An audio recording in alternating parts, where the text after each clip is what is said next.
உளுந்தை நான் வந்து 1 மணி நேரத்துக்கு முன்னாடியே நான் ஊற போட்டுட்டேன். உளுந்து ரெடி ஆகிடுது.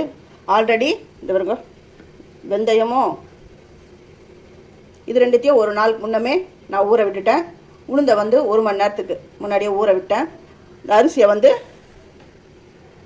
இந்த அரிசி எடுத்து காட்டுறேன். இந்த அரிசி 4 மணி நேரமாக ஊறுது. இப்போ என்ன பண்ணணும் அப்படின்றத அடுத்த ப்ராசஸ்க்கு போகலாம்.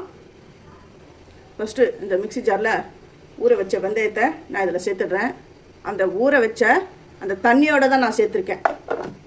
இது ரொம்ப அரைக்கணும்னு அவசியம்லாம் கிடையாது. சும்மா ஒரு ஓட்டு சொல்லுங்க. அவ்வளோதான். இந்த 2 பீட் அடிச்சிட்டேன்.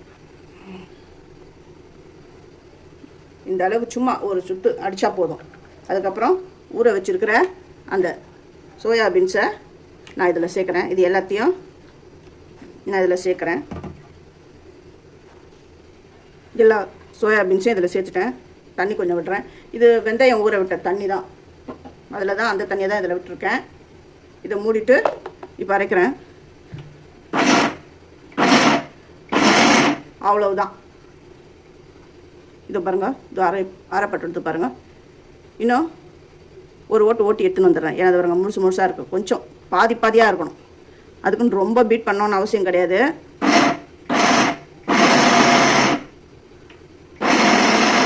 அவ்வளவுதான்.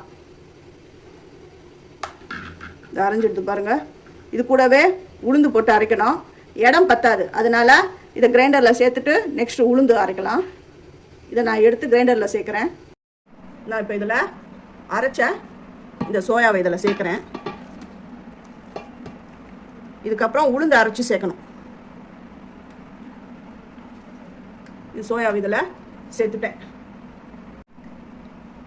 இப்போ அந்த கொஞ்சமாக தண்ணி விட்டுட்டு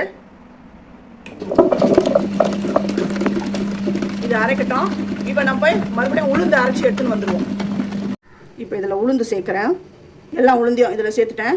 இந்த உளுந்து ஊற விட்ட தண்ணியை கொஞ்சமாக விடுறேன். இதையும் அதே மாதிரி இந்த பல்ஸ் மோடில் அப்படி அரைச்சிக்கோங்க. அரைப்பட்டாலுமே போதும். இப்போ நான் இதையும் அந்த கிரைண்டரில் சேர்த்து விட்றேன்.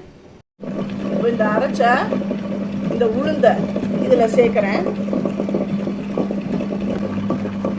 ஏன் நான் அரைச்சி விடுறேன்னா இந்த உளுந்தெல்லாம் ஜஸ்ட்டு ஒரு 2-3 நிமிஷத்துலேயே இந்த இதெல்லாம் அரைஞ்சிடும்.